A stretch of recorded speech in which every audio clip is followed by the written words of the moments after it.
Всем-всем-всем большой привет с прекрасного города Измаила. Я Раиса Горяченко.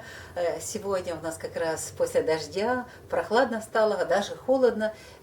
Мы очень рады, весь урожай собран вовремя, все сложено. И мы можем сегодня поговорить, здесь теплее всего в теплице, поговорить о вредителях картофеля.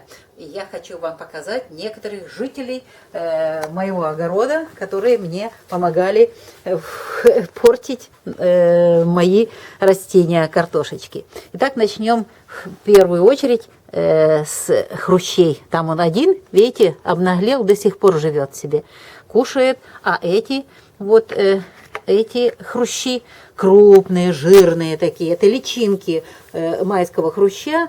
Вот, они облетались и выложили яйца возле картофеля в надежде, что он будет хорошенько себе жить, питаться, на следующий год дальше питаться, еды будет много органической, и они смогут уже на следующий год, этот вот самый большой, это уже в следующем году будет облет, а те, которые поменьше, через год пойдут облетать и снова же делать свое коварное дело, откладывать яйца и, естественно, уничтожать картофель. Видите, вот каким образом они выедают.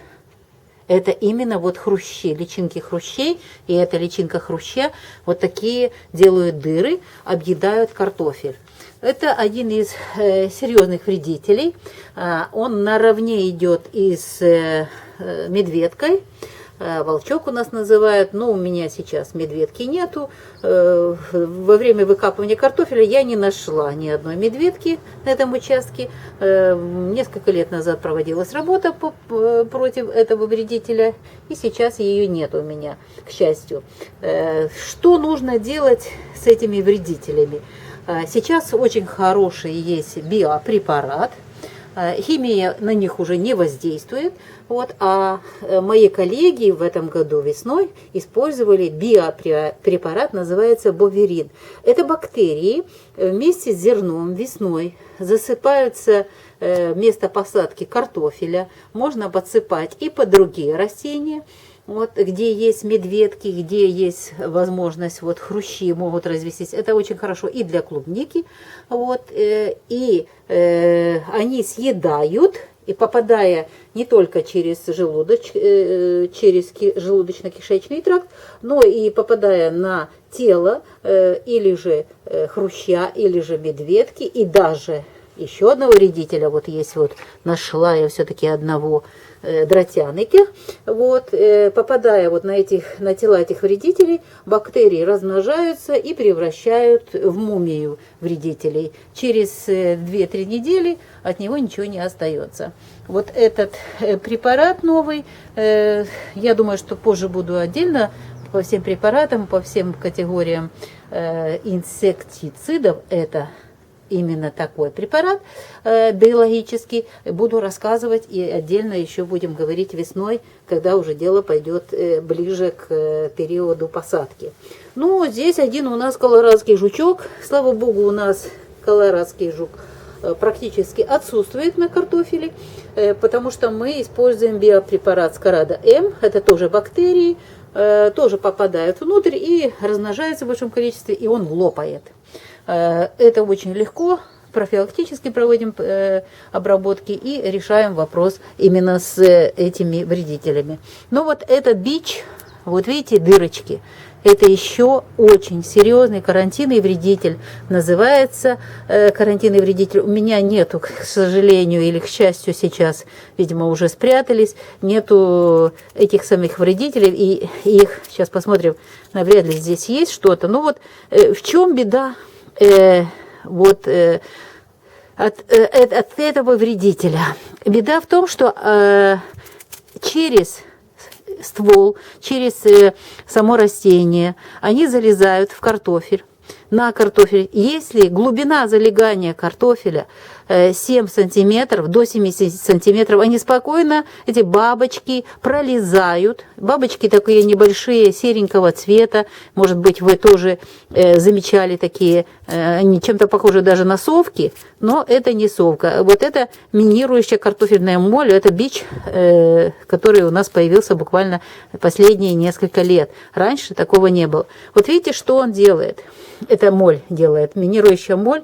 Мины такие устанавливает в картофеле. Потом вылетает где-то 4 таких... 4 раза, 4 семейства, получается, вылетают и уничтожают не только картофель, потому что они любят посленовые культуры. Естественно, они откладывают яйцо, могут в листиках, и получается, что внутри яйцо развивается, и внутри клеточки двигается по растению, по листу и уничтожает полностью лист. Если их много, то они уничтожают и все растение. Но в данном случае беда в том, что именно картофель вот такой дырявый. И если он дырявый, то, естественно, он будет портиться, он не будет лежать. И для того, чтобы этот вредитель не попал в место хранения, я не просто мою. Вот видите, что делается, еще покажу. Я обязательно с марганцовочкой мою. И если даже там какой-то вредитель остается, то попадает марганцовка, раствор марганцовки, и на какой-то период, ну, а может быть и полностью его уничтожает. Но такой картофель я пересматриваю, перемываю. Этот картофель не заносится в подвал. Он остается где-то в сарае и используется в первую очередь. Но если сильно там поражен, то выбрасывается, естественно. Вот. Это у меня получилось, этот картофель посажен был... Мы поздно купили эти семена и посадили обычным способом, вот так глазками. Вот глазки все были вверх. Вот таким образом посадили картофель. И он не прошел геровизацию, не успел. Естественно, не было у нас маленьких таких росточечек с глазков. И очень долго он шел. Позже, естественно, он как раз попал под как раз массовое развитие, массовый выход был картофельной минирующей моли. Вот мы получили, к сожалению, вот такой неприятный результат. Теперь мы знаем, что нужно высаживать картофель головой вниз, то есть ростками, центральными ростками мы высаживаем вниз и обязательно проращиваем.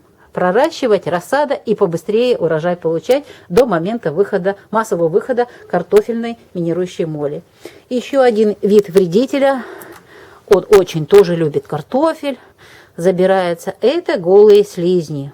Это что-то с чем-то, конечно, особенно если поливаешь, они себе находят, лазейки делают и залезают к картофелю, и тоже молоденький картофель тоже съедают. Особенно вот такие взрослые уже особи, они это обожают. Ну и очень тоже опасно, если поздние сорта гусеницы совки. Совка тоже воздействует не очень хорошо. Эти бабочки, они вот вечером летают, очень хорошо вылетают. И минирующая моль, и бабочки, и совки. Видно хорошо, когда листья по картофелю прошел и взлетают разноцветные бабочки. В этот период надо обязательно обрабатывать. Обрабатывать Скарада М.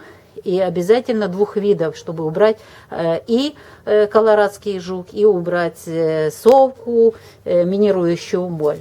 Ну и еще появился в последние годы новый вредитель, клоп-черепашка.